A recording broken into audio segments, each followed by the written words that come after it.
Speak Africa.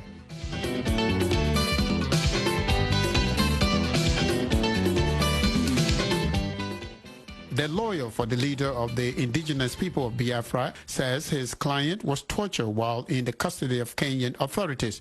Ifeanyi Ejiofor says he has compelling evidence that he will be presenting to the International Court of Justice about violation of Nnamdi Kanu's rights. VOA wasn't able to immediately get a response from the Kenyan government.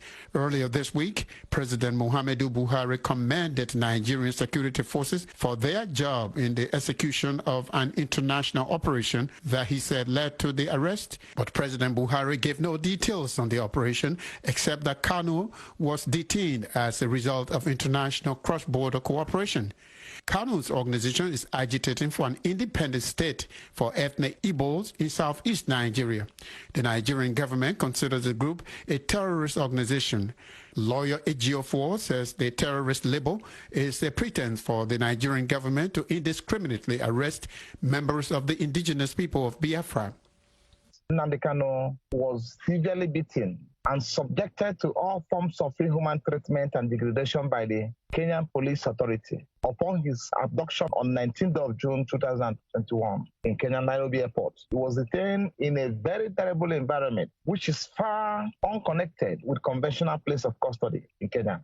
They accused him of sundry offenses against the Kenyan Authority, and on account of which he was detained for 8 days to enable them investigate him. At the expiration of 8 days, after being subjected to all forms of inhuman treatment, they now discovered that the person whom they've tortured for 8 days was Nnamdi Kanu.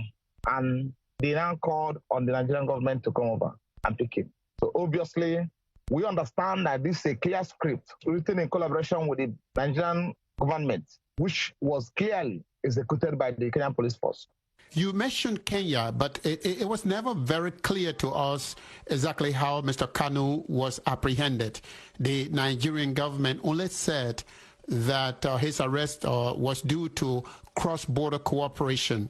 What can you tell us in terms of exactly how and where Mr. Kanu was apprehended?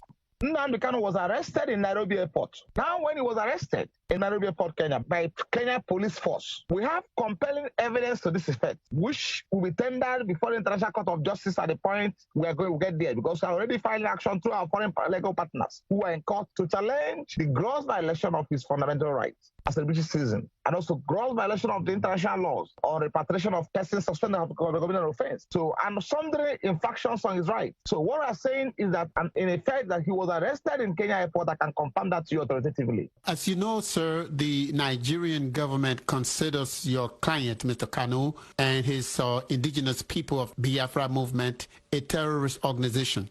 Okay, let me just explain this to you.